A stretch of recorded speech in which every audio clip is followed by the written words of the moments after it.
자, 오늘 신명기 10장이죠. 9장 뒤에 좀 덜 했는데 10장 보면서 9장을 함께 보도록 합니다. 우리가 10시에 성경 강의를 쭉 하고 있잖아요. 온라인으로 들으시는 분들도 10시 과정을 쭉 들었으면 좋겠어요. 우리 성도들도 마찬가지고. 왜냐하면 11시 예배 때, 본 예배 때 하는 설교는 주제를 다양하게 해서 그때그때 이제 말씀을 전하지만 10시에 하는 성경 공부는 성경을 쭉 강의하는 시간이잖아요. 성경을 체계적으로 공부하는데 이거보다 좋은 게 없어요. 그래서 집중하시고 또 나중에라도 이 부분들을 집중적으로 공부할 수 있는 여러분 됐으면 좋겠습니다. 자, 10장 앞에 한 5절 읽겠습니다. 그때 주께서 내게 말씀하시기를 너는 처음과 같은 두 돌판을 다듬어서 산으로 올라와 내게로 오고 또 나무 궤 하나를 만들라. 내가 깨트린 처음 판들에 있던 그 말씀들을 내가 그 판들에 기록하리니 너는 그것들을 그 궤에다 넣으라 하시기에 내가 시뜸나무로 궤를 만들고 처음 것과 같이 돌판 2개를 다듬어서 그 두 돌판을 내 손에 들고 산으로 올라갔더니 주께서 집회의 날에 산의 불 가운데서 너희에게 말씀하시어 십계명을 처음 기록하신 대로 돌판에 기록하셨으며 주께서 그것들을 내게 주셨느니라. 내가 돌아서서 산에서 내려와 주께서 내게 명령하신 대로 그 돌판들을 내가 만든 궤에 넣었으니 그것들이 거기에 있느니라. 우리가 이제 9장과 10장을 연결해서 볼 때, 지난주부터 연결해서 볼 때, 이제 하나님께서 과거 광야에서 이스라엘이 범죄했던 일들을 하나하나 몇 가지 기억하게 해주시는데 그 중에 9장 내용이 바로 출애굽기 32장 사건입니다. 출애굽기 32장 사건은 이제 시내산 아래에서 금송아지 만든 사건. 모세는 산 위에서 하나님의 율법을 받고 있는데 백성들은 금송아지를 만들었죠. 여기에 대해서는 지난 시간에 자세하게 언급을 했어요. 근데 10장에 보게 되니까 하나님께서 깨트린 돌판 대신 새로 돌판을 만들어 오라. 그러면 하나님이 다시 써주시겠다고 했어요. 이것은 뭐냐면은 돌판이 깨트려졌다는 얘기는 하나님께서 그들을 버리는 사건이에요. 물론 직접 버리지는 않죠. 모세가 그러한 심정으로 깨트린 것이죠. 율법은 하나님과 백성 간의 언약의 도구인데 백성들이 하나님을 버림으로 말미암아 율법을 버리게 되는 그러한 상황이 펼쳐지게 되는 겁니다. 다시 말씀드리지만 주님은 결코 버리지 않으십니다. 하지만 주님께서 버릴 수 있는 그러한 주님의 그러한 그 안타까운 심정을 모세가 돌판을 깨트리면서 보여주신 것이에요. 어쨌든 돌판이 깨진 것은 율법이 파괴되는 걸 상징하는 것이고 돌판을 새로 기록하는 것은 하나님께서 그들을 회복시켜 주시는 걸 상징하는 것입니다. 주님께서 그들을 결코 버리지 않는다는 것이에요. 그들을 용서하시고 받아주신다는 것이죠. 근데 이렇게 용서하고 받아주시는 과정이 있었죠. 우리가 지난 시간에 끄트머리를 살짝 다 시간상 못했는데 지금 26절부터 9장 26절부터 보게 되면 모세가 하나님의 심판에 맞서서가 아니라 하나님께 심판하시는 그 상황에서 하나님께 중보하는 거죠. 간구를 드리는 거죠. 근데 모세의 간구가 어떻습니까? 모세의 중보가 어떻습니까? 26절에 보게 되면 오 주 하나님이여 주의 백성과 주의 유업을 멸하지 마소서. 이들은 주께서 주의 위대하심을 통하여 구속하셨으며 주께서 능하신 손으로 이집트에서 인도해내신 자들이니이다. 주의 종들 곧 아브라함과 이삭과 야곱을 기억하시고 이 백성의 완고함이나 그들의 사악함이나 그들의 죄를 보지 마시며 이들의 죄를 보지 마시고 하나님의 언약을 기억해 달라는 거예요. 이것이 우리 죄인들이 기도해야 되는 내용이거든요. 우리의 공로, 우리의 행위만 보게 되면 누구도 구원받을 수가 없잖아요. 하나님께서 우리의 행위를 보지 않으시고 하나님의 언약을 보시고 구원하신 것이었습니다. 마찬가지로 구약 이스라엘도 구약 구원과 신약 구원이 교리적으로 다른 부분이 있지만 항상 원리는 같아요. 하나님께서 그분의 약속을 통해서 그분의 택하신 자들을 버리지 않겠다는 것입니다. 모세는 하나님께 바로 그 부분을 말씀드린 겁니다. 그냥 우리가 불쌍해서 구원해달라는 것이 아니라 하나님의 언약을 기억해달라고 기도하는 거죠. 아브라함과 이삭과 야곱은 이스라엘의 약속의 상속자들이라 그랬죠. 이스라엘의 조상이면서 약속의 상속자예요. 단순한 민족의 조상 아니에요. 세상 모든 나라도 다 자기 민족의 시조가 있어요. 아브라함은 단순한 민족적 시조가 아니라 하나님께서 약속을 통해서 선택하신 이스라엘의 조상이란 말입니다. 그리고 그 아브라함에게 준 약속이 이삭과 야곱에게 이어져서 약속의 상속자들이라 말하죠. 뭡니까? 아브라함의 씨를 번성케 하셔서 이 땅에 약속의 땅에서 살게 하신다.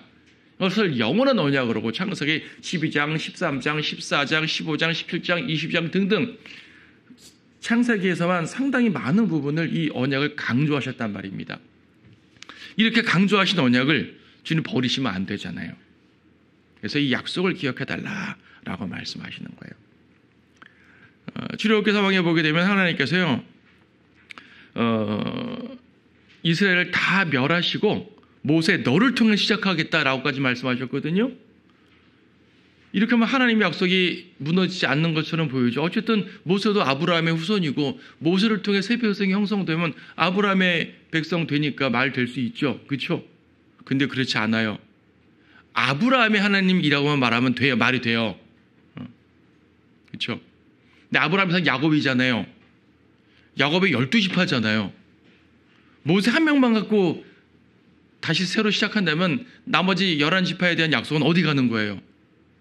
안 되잖아요. 그렇죠? 그래서 이 약속이 온전히 성취되려면 12지파 그대로 주님께서 주신 약속이 성취돼야 돼요. 모세는 바로 하나님께서 약속하신 그 약속을 근거로 해서 주님께 기도를 한 겁니다.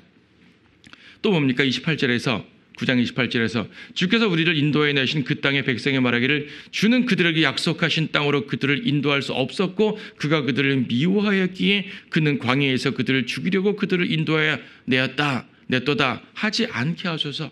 이방인들이 비웃을 것입니다. 이방인들이 뭘 비웃습니까? 하나님의 이름을 비웃습니다.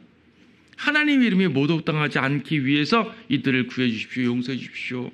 누구예요? 하나님의 이름이 모독당하지 않기 위해서. 그렇죠? 이방인들이 뭐라고 그럴 겁니까? 이스라엘을 그 여호와가 이집트를 치면서 인도했다며 홍해를 가르고 인도했다며 40년 동안 광야를 인도했다며 근데 여기 이제 40년 전이죠. 출애굽 상황이니까 홍해를 건너서 인도했다며 그런데 거기서 다 죽여버렸네. 여호와라는 신은 이집트에서는 끌어냈지만은 가나안 땅에 이끌 능력이 없어. 그냥 광야에서 죽이려고 데리고 나왔나 봐. 이거는 비웃음이잖아요. 하나님의 능력에 대한 모독이잖아요. 하나님의 인도하심에 대한 하나님의 이름에 대한 모독이란 말입니다. 그래서 바로 하나님의 이름과 하나님의 약속을 근거로 간구를 합니다. 시편에서는 그의 이름을 위하여 의의 길들로 인도하신다 그랬잖아요. 항상 주님의 이름을 위하여요. 그래서 이제 하나님께서는 이 기도를 들으시고 모세의 중보를 받으시고 이스라엘을 용서하시는 것입니다. 29절에서 또 말씀드리죠. 그들은 주께서 주의 강한 능력과 주의 표심팔로 인도해 내신 주의 백성이며 주의 유업이니이다. 이스라엘이 하나님의 유업의 백성임을 강조합니다. 하나님께서는 수많은 이방 민족들이 있었지만 다른 민족들은 그분의 백성으로 삼지 않으시고 오직 이스라엘만 그분의 유업의 백성으로 삼으셨는데 그들을 멸망시키시면은 하나님의 유업이 안 되죠. 그래서 하나님께 모세는 하나님의 약속을 근거해 기도합니다. 우리도 하나님께 기도할 때 무작정 그냥 기도할 것이 아니라 이것저것 필요하니까 무작정 주십시오가 아니라 미심이다는 것이 아니라 주님께서 나를 돌보신다는 그 하나님의 말씀의 약속, 하나님의 자녀를 지키신다는 그 약속 말입니다. 그렇죠? 올바로 이끄신다는 그 약속들을 기억하고 또 하나님의 이름의 높아짐을 위해서 간구를 하는 거예요. 올바른 기도의 방식입니다. 우리가 배워야 될 기도죠. 자, 어쨌든 이렇게 해서 하나님께서는 모세를 통해서 이스라엘 용서하시고 다시 두 돌판을 만들어 오라 하셔가지고요. 그래서 이제 교회에다가 집어넣는 거죠. 돌판을 교회에다 집어넣습니다. 이 교회가 귀중한 것은요, 말씀이 있기 때문이에요. 구약 성막 내내 이 교회는 중요한 것이 이제 언약교가 중요한 것은 그 안에 말씀이 있기 때문입니다.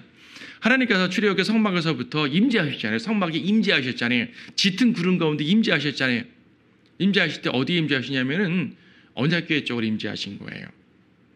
언약궤 자체 어떤 신비로운 뭐가 있는 것이 아니라 거기에 말씀이 있기 때문에 이것은 하나의 원리가 되죠. 우리에게도 하나의 원리가 돼가지고 말씀이 있는 곳에 하나님의 임재가 있는 겁니다. 우리가 하나님의 말씀을 저버리고 살게 되면 하나님 나와 동행하지 않으시는 거예요. 하나님 나를 완전히 떠나신단 말 아니죠. 신약 적인 구원은 주님이 한번 들어오시면 내주하시면 결코 떠나지 않으신다고 했으니까 떠나시진 않으세요. 하지만 주님이 우리와 인도하시는 동행은 하지 않으신단 말입니다. 우리가 말씀을 붙들지 않으면요. 왜냐하면 주님은 말씀 가운데 임재하시고 말씀 가운데 우리를 이끄시기 때문이에요. 그래서 구약이나 신약이나 원리는 같습니다. 자, 이스라엘은 말씀에 따라 항상 성막 중심이었단 말입니다. 성막 중심이라는 얘기는 언약궤 중심이고 말씀 중심이에요. 이스라엘은 말씀을 따라 움직였고 말씀을 중심으로 생활했어요. 그래서 하나님의 임재는 언약궤, 우리도 말씀에 하나님의 말씀을 굳게 붙드는 우리들이 됐으면 좋겠습니다. 6절부터 보게 되면 10장 6절부터 보게 되면 이스라엘 자손이 야악한 자손이 부에롯으로부터 이동하여 모세라에 이르렀는데 거기서 아론이 죽었으므로 그가 거기서 장수되었으며 그의 아들 엘르아살이 그를 대신하여 제사장의 직분으로 섬겼느니라. 지금 이제 5절까지는 시내산 사건인데 6절 7절에서는 갑자기 쭉 뛰어넘어서 아론의 죽음 말하는 부분이니까 카데스 바네아에서 38년 지내고 이동하는 장면으로 넘어갔어요. 이동 경로를 7절에서 좀 설명하고 있고요. 8절은 다시 십자 앞부분 사건, 출애굽기 사건으로 또 넘어가요. 8절에서 그때 주께서 레위 지파를 성별하여 주의 언약궤를 매게 하시며 주 앞에 서서 주를 섬기고 또 주의 이름으로 축복하게 하신 것이 이날까지 이르렀느니라. 그러므로 레위는 그의 형제들과 더불어 몫이나 유업도 없으니 주 너희 하나님께서 그에게 약속하신 대로 주가 그의 유업이니라. 레위인의 택함을 또 강조해 주십니다. 레위는 택함 받았기 때문에 뭐에 택함 받았습니까? 구원에 택함 받았다는 말이 아니에요. 사람들은 칼빈 주제들은 택함은 무조건 구원으로 연결시킵니다. 하지만 성경에서 택함은 구원의 개념보다도 사역의 택함이 훨씬 강조가 돼요. 주님의 일꾼을 위해 택하는 거죠. 지금 레위인을 일꾼을 위해 택하셨단 말입니다. 우리 레위기 민수기 쭉 보면 이제 나오죠. 하나님께서 이스라엘 백성들의 첫 태생을, 첫째 아들을 주님의 것으로 택하시는데 모든 가정마다 첫 태생들을 일일이 불러서 주님의 일을 시킬 수 없으니까 첫 태생들을 대신해서 레위인을 선택했다고 그래요. 민수기에 보게 되면 이제 당시 인구 조사를 할 때 이스라엘 첫 태생들의 숫자와 레위인의 숫자가 비슷하게 맞아요. 하나님께서 그렇게 인도하신 거거든요. 자, 레위인들을 시켜가지고 주님의 일을 시키는 겁니다. 그래서 레위 지파는 유업이 없잖아요. 유업은 땅이 유업이거든요. 기본적으로. 땅을 왜 유업으로 주시죠? 먹고 살라고. 조상 대대로 땅을 주셔가지고 옛날 농경 시대니까 먹고 살려고 하는 것입니다. 레위인에게는 땅을 안 줘요. 뭐 먹고 살아요? 민수기에 보게 되면요, 레위인들은 각 성읍 받을 때, 그러니까 다른 지파들은 각 지파, 그러니까 굵직굵직하게 있잖아요. 레위인은 지파가 없고 지파의 땅이 없고 각각의 지파 속에 이제 들어가 사는 거예요. 각각. 들어가서 48개의 성읍을 지정해 줘가지고 레위인들이 사는 성읍을 전국에 흩어 놓으셨죠. 근데 레위인들의 성읍에는 논밭이 있는 것이 아니라 물론 이제 주변에 텃밭을 꾸밀 수 있을 정도의 기본 땅은 있어요. 그들 살아야 되니까. 하지만 그것은 유업, 이제 이 곡식을 내는 그런 유업이 아니거든요. 그래서 뭐 먹고 삽니까? 백성들의 헌금으로 먹고 사는 거예요. 11조 낼 거 아니겠어요? 성전을 위해 드릴 거 아니겠어요? 이들은 성전 봉사를 하는 사람들이기 때문에 그렇게 목적으로 쓰여지게 됩니다. 현실적으로는 오늘날 전임 사역자들에게 이런 것이 적용이 돼요.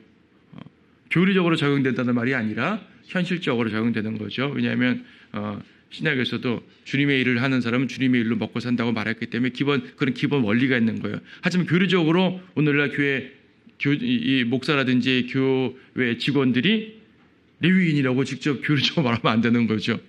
당연히 안 됩니다. 왜냐하면 우리는 모든 성도들이 주님을 이제 왕 같은 제사장이기 때문이에요. 주님을 따라서 우리 주님이 대제사장이고 우리 모두가 제사장이지 오늘날 어떤 계층이 있는 것은 아닙니다. 다만 어떤 생활의 이런 부분에 대해서 유혹과 연관해서 어느 정도 현실적인 적용을 해서 운영이 된다라는 말일 뿐이에요. 교리적으로는 여러분들이 모두 레위인 같은 존재들이고 또 제사장 같은 존재들이라는 사실 알아야 돼요. 그 말은 뭡니까? 주님을 위해서 헌신된 사람들이라는 얘기예요. 구약의 나실인, 레위인, 제사장, 특별하게 헌신된 사람들이잖아요. 이걸 오늘날 교리적으로 적용되면 교회 목사들, 선교사들 이런 사람만 특별하게 헌신된 사람들이다. 아니죠. 우리 모두가 하나님께 헌신된 사람들이에요. 헌신이 서로 다른 것은 각자의 헌신이 다르기 때문이에요. 주님께 각자 드리는 것이 누구는 많이 드리고 누구는 조금 드리고 이래서 다른 것뿐이지 주님의 쓰심이 다른 것뿐이지 하나님이 딱 정해놓고 누구는 요만큼만 누구는 요만큼만 이런 것이 아니란 말입니다. 우리는 각자의 부르심에 맞춰서 주님께서 쓰실 수 있도록 우리 자신은 전적으로 주님께 드려야 되는 거예요. 자, 이제 주님이 그들의 유업이라고 그랬어요. 주님을 섬기는 일로 살게 되는 것이 9절에서 레위인들에 대한 언급이었습니다. 그리고 11절에서는 다시 이제 일어나서 백성 앞에서 이동하라. 이제 다시 진군의 명령으로서 들어가는 거죠. 자, 진군하심에 있어서 하나님께서 이스라엘에게 이제 요구하시는 다시 한번 강조하시는 말씀이 있습니다. 12절부터 나오는 건데요. 가만 보게 되면 제가 여기다 제목을 사랑의 명령이라고 붙였어요. 사랑의 명령이에요. 하나님을 사랑하고 이웃을 사랑하라는 말씀이 그대로 나오는 거죠. 신명기에는 제가 전에 말씀드렸죠. 6장 공부할 때 말씀드렸나요?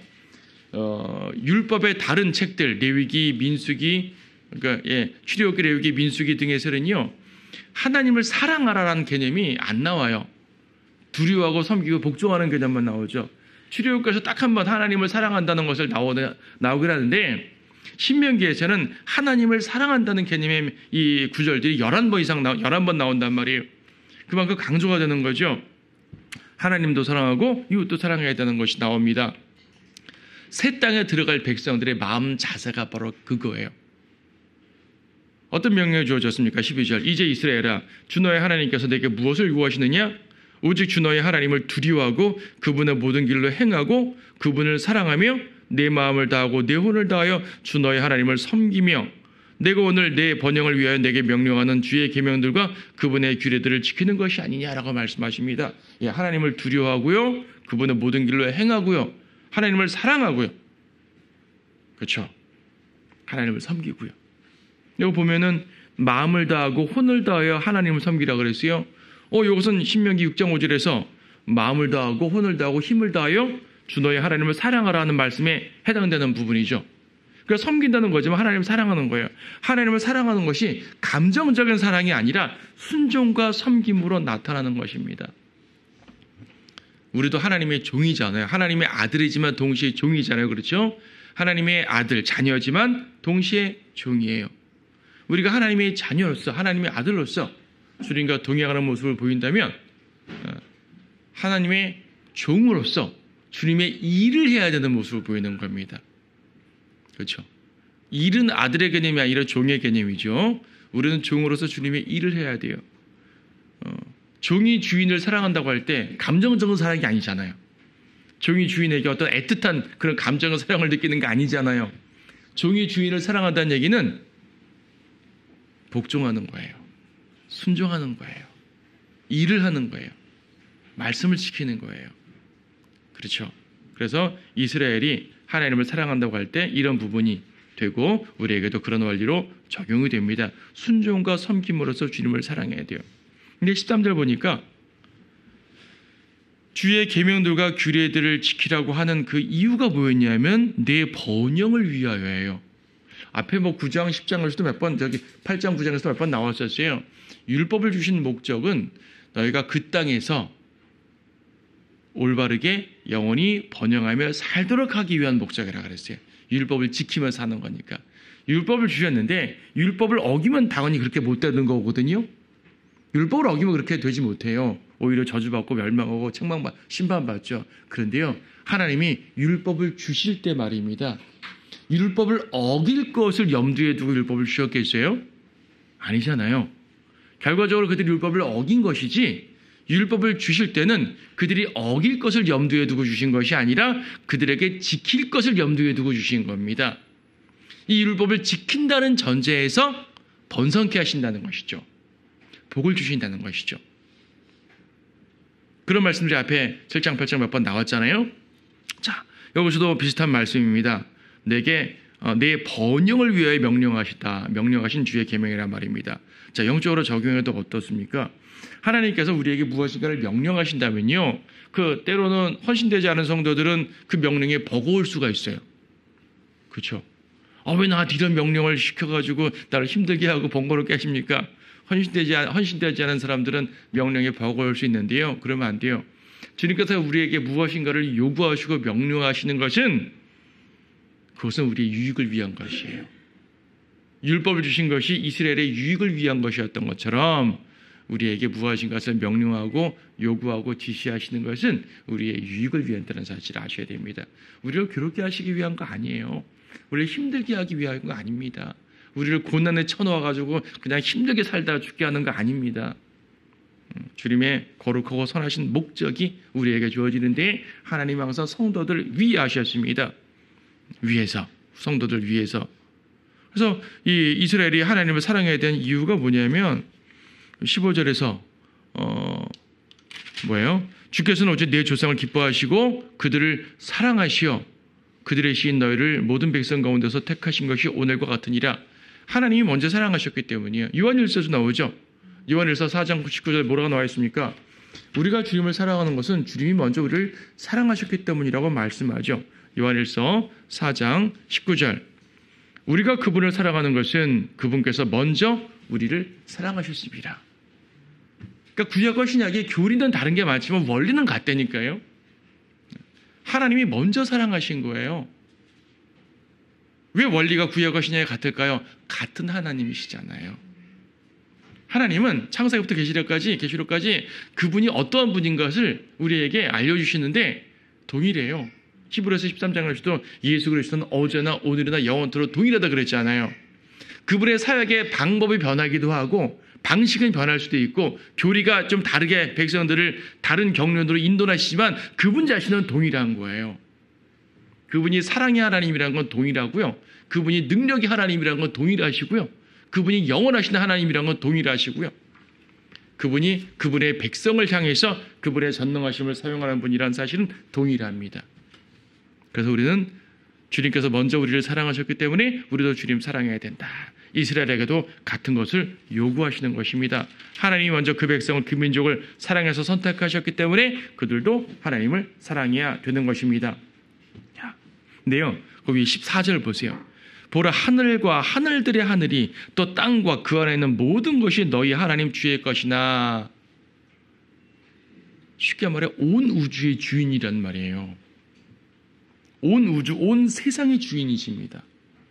그분이 세상의 모든 사람들이 다 그분의 피조물이지만 주님은 그 모든 피조물들 중에서도 인간, 그 인간 중에서도 이스라엘을 선택하셨다고, 사랑하셔서 선택하셨다고 15절에서 말씀하시잖아요.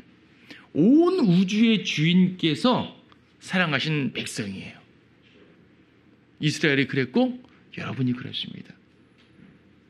여러분 세상 부러워하지 마세요. 저 세상의 주인이신 그분께서 여러분을 사랑하신단 말이에요. 주님은 이 엄청난 세상을 만드시고 이들을 사랑하시는 것이 아니라 여러분을 사랑하셔요. 근데 우리가 세상을 두려워하거나 부러워하거나 겁낼 이유가 없죠. 온 세상의 주인께서 우리 하나님이라는 사실인데. 그래서 신명기의 말씀은요, 이렇게 교리는 구약이지만은 원리가, 신약적 원리가 되게 많아요. 그래서 신명기를 통해 보면서 우리한테 적용되는 메시지들이 너무나 많은 거예요. 여러분들이 이렇게 강의에서만 듣고 끝날 것이 아니라 여러분 개인적으로 신명기를 쭉 정말로 찬찬히 묵상해 보세요. 속독하지 말고 한 구절 한 구절 묵상하면서 기억해 보시게 되면 정말 주님 얼마나 우리를 사랑하시고 우리를 이끄셨는지 이스라엘이라는 거울을 통해서 우리에게 알려주시는 거거든요. 엄청난 걸 보게 됩니다. 자, 그렇죠. 16절에서는 마음의 할례를 하라고 말합니다. 그러므로 너희 마음의 포피를 할례하고 더 이상 목을 굳게 하지 말라. 마음의 할례는 신약적 말씀 같았고 구약에는 육체의 할례고 신약은 마음의 할례잖아요. 근데 구약에서 마음의 할례, 율법의 핵심인 신명기에서 마음의 할례를 말하고 있어요. 자, 무슨 말이에요? 많은 사람들이 오해하는 것은 율법은 마음이 아니라 행위만 중요한 거고 신약에서 복음에서 마음이 중요한 거야 라고 생각하는데 아니란 말이에요. 율법도 마음이 중요한 거란 얘기입니다. 아무리 겉으로 행위를 잘 지킨다 하더라도, 십계명을 잘 지킨다 하더라도 주님이 보실 때 저 마음이 말이야 나를 향해 있지 않고 그냥 억지로 하고 있어, 안 받으시는 거예요. 안 받으시는 거예요. 마음을 전제로 한 율법입니다. 구약도 마음 없는 율법 받지 않으시는 거예요. 아무리 1000마리의 제물을 드리면 뭐합니까? 마음이 주님께 있지 않으면 받지 않으시는 거예요. 그래서 주님께서는 마음의 할례, 그것도 이 마음의 할례가 신약의 골로새서 2장 11절에 나오는 그 영적 할례하고는 좀 개념이 달라요. 골로새서 2장 11절 말씀 잠깐 보셔요. 골로새서 2장 11절. 또한 너희가 그의 안에서 손으로 하지 아니한 할례를 받았으니 곧 그리스도의 할례로 육신의 죄들의 몸을 벗어버린 것이라. 이것을 마음의 할례는 아닙니다. 골로새서 2장 11절은 마음으로부터 주님께 순종하는 것, 마음으로부터 주님께 헌신하는 것, 이 개념이 아니라 이거는 교리적인 개념이에요. 구약에 있던 몸의 할례가 몸의 일부를 살을 잘라내 버리면서 하나님의 언약의 백성임을, 하나님의 언약의 씨임을 드러내는 것처럼 신약에서는요, 영적 할례거든요. 뭘 잘라버린다 그랬어요? 육신의 죄들의 몸을 벗어버린 거라 그랬어요. 그러니까 구원받기 전에는요, 혼과 몸이 붙어 있는 거예요, 쉽게 말하면. 근데 구원받게 되면 영은 거듭나고 혼은 구원받잖아요. 몸은 물론 죄 가운데서 이제 영향을 받는 세상 삶을 살겠지만 아직 죽기 전까지는 구원받기 전에는 몸에 따라 육신에 따라 살 수밖에 없죠. 근데 구원받은다면은 육신과 혼이 몸과 혼이 분리가 되는 거예요. 육신의 죄들의 몸을 벗어버린 것이라. 몸을 벗었다고 했잖아요. 몸과 혼이 분리되는 거예요. 몸은, 육신은요, 우리가 죽기 전까지는 세상의 미혹을 받고 세상 죄의 영향을 받을 수밖에 없잖아요. 구원받지 않은 사람은 영이 죽어있기 때문에 하나님으로부터 지시도 받을 수 없어요. 근데 구원받으면 육신이 분리되고 영은 살아나네요.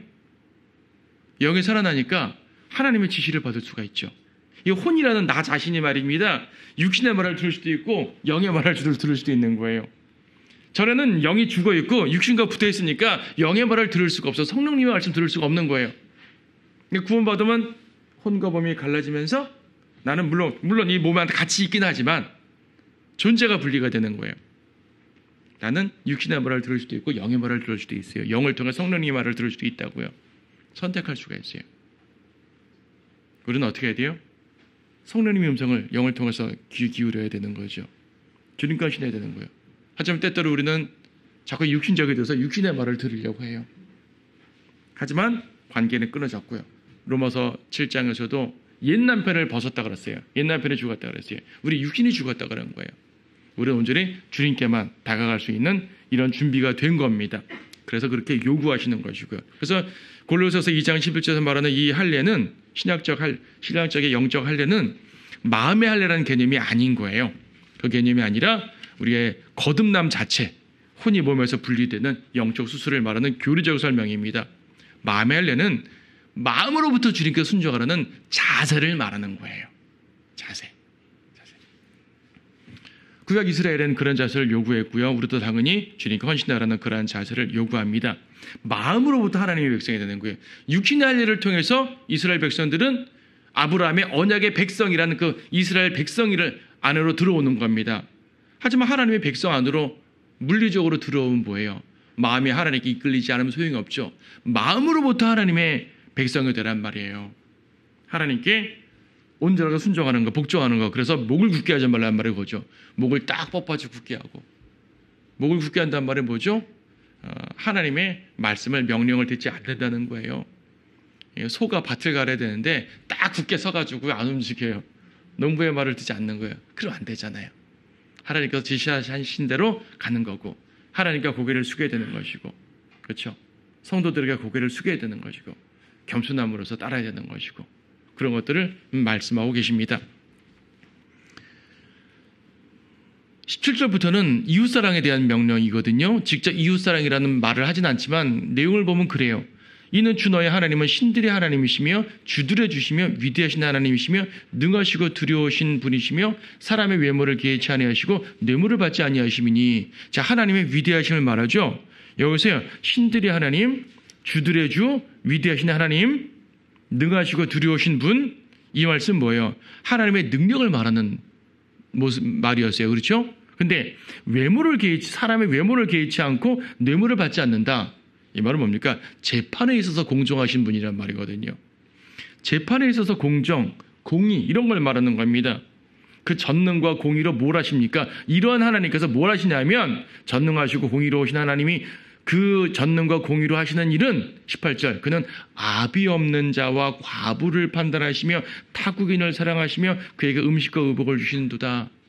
아비 없는 자, 고아들, 아비 없는 자, 과부, 타국인. 이 셋은 구약 이스라엘에서 사회의 약한 계층, 사회 소외 계층을 의미하는 가장 핵심적인 세 계층입니다. 가장 소외 계층이거든요. 하나님은 낮은 자에게 다가가시는 분이에요. 그분의 전능하심을 가지고 낮은 자에게 가시는 분이에요. 그분의 공정하심을 가지고 낮은 자에게 가시는 분이에요. 아비 없는 자와 과부를 판단하신다니까 막 심판의 개념으로 생각하는데 이것은요, 아비 없는 자와 과부를 위해서 판단한다는 개념으로 이해를 하시면 돼요. 연약한 자들을 위해서 판단한다. 공정. 물론 가난하다는 이유만으로 무조건 다 좋게 판결하면 안 되죠. 잠언에서도요, 그 가난하다는 이유만으로 무조건 재판을 혜택 주면 안 된다고 말하고 있어요. 하지만 그렇게 말하는 건 한 구절이고요. 대부분의 구절들은요, 재판의 공정은 가난한 자들을 위해 판결하는 것이 공정이에요. 구약에서 그렇게 쓰이고 있어요. 왜냐하면 권력자들이, 힘 있는 자들이 가난한 자들을 억압하고 착취하는 모습이 구약시대에 항상 있었기 때문이죠. 불쌍한 자들, 가난한 자들이라고 무조건 그들의 편에, 무조건 그들이 잘못했는데도 다 봐주란 말 아니에요. 죄에 대해서는 부자와 가난한 자 차이가 없어요. 하지만 주님은 그들을 위해서 판단하시는 거예요. 그들이 억압받고 착취받고 했다는 그런 모습들이 예나 지금이나 항상 있거든요. 그래서 이것은 이스라엘가 말씀하시는 것이 아니라 세상의 원리예요. 신약의 그리스도인에게는 좀 더 확실한 영적 원리, 구원의 원리, 성도의 원리가 주어지지만 하나님이 세상 사람들을 향한 원리가 있잖아요. 그러니까 믿지 않는 세상 사람들은 죽으면 지옥 가겠지만요. 아무리 지옥의 백성이라고 해가지고 살아있을 때 범죄하고 막 악하게 살기를 놔두시지 않는 거예요. 그럼 이 사회는 진짜 끝나버렸겠죠. 비록 구원받지 않고 지옥에 가더라도 이 살아있는 동안에는 권선징악의 원리를 주시는 거거든요. 하나님의 공의와 의에 대한 그런 것을 양심의 법으로 주신 거예요. 그 양심의 법을 통해서 세상 사람들을 이끄시는 거거든요. 그래서 세상 법에는요, 낮고 소외된 자를 돌보는 것, 이것이 하나님께서 세상 사람들에게 허락하신 가장 선하고 공의로운 마음인 거예요. 그들이 예수님 믿고 구원받는 건 별도고 그게 최상이지만은 그렇지 못한 세상 사람들에게 주신 도덕의 원리가 그렇다는 거예요. 그래서 세상에서도요, 수많은 정책들이 있겠죠. 낮고 소외된 자를 돌보는 그런 정책을 취하는 사람들이 공의로운 그 지도자들인 거예요. 성경은 그것을 말하고 있습니다. 율법은 그것을 말하고 있습니다. 특히 타국인을 사랑하라 그러잖아요. 타국인이 뭐예요? 이방 땅에 있는 이방인을 타국인이라 말하지 않아요. 이스라엘 땅에 들어와 있는 이방인을 타국인이라 그래요. 이스라엘 땅에 들어와 있는, 말하자면 오늘날 외국인들이 들어오게 되면 뭐 개인 차이는 있지만은 일반적으로 좀 낮은 대우를 받는단 말이에요. 이스라엘 땅에서 그랬었습니다. 좀 천대받고 이방인이잖아 너희들은 하고 괄시받고. 근데 그들을 사랑하라고 말씀하시는 겁니다. 이방인들, 타국인들을 사랑하라. 왜? 이스라엘도 이집트에서 타국인이었잖아요. 너희도 과거에 그랬으니까 기억하라고 합니다. 우리 성도들 어떻습니까? 우리 성도들도 세상에서 타국인입니다. 그렇죠? 성도들끼리 있을 때는 우리 집에 온 것 같은데 말입니다. 세상 가운데 있을 때는 타국인 취급당하는 거잖아요. 그렇죠? 그래서 주님께서는 이스라엘 백성에게 그런 것들을 요구하셨어요. 이방인들을 다 멸하신 것과는 사뭇 다른 개념의 말씀이죠. 그들을 사랑하고 돌봐줘야 되는 겁니다. 그리고 20절에서 하나님께 밀착하라, 마음으로부터 순종하라는 말씀이죠. 그래서 이제 21절에서 주는 너의 찬양이시오. 주는 내 눈이 본 대로 이 위대하고 두려운 일들을 내게 행하신 네 하나님이시라. 내 조상은 70명이 이집트에 내려갔으나 이제 주 너의 하나님께서는 너를 하늘의 별들처럼 많게 하시느니라. 자, 하나님을 사랑하고 이웃을 사랑하고 하나님께 밀착하고 주님께서 이렇게 우리에게 베풀어 주셨으니 온전하게 찬양으로 주님께 드리라. 이런 말씀을 지금 새 땅으로 들어가기 앞서 있는 이스라엘 백성들에게 요구하시는 것이, 이것은 원리적으로 우리에게도 적용되어서 우리도 주님께서 베풀어 주신 만큼 베풀어 주셨기 때문에 사랑하고 밀착하고 순종하는 그런 모습들이 우리에게 있어야 되겠습니다.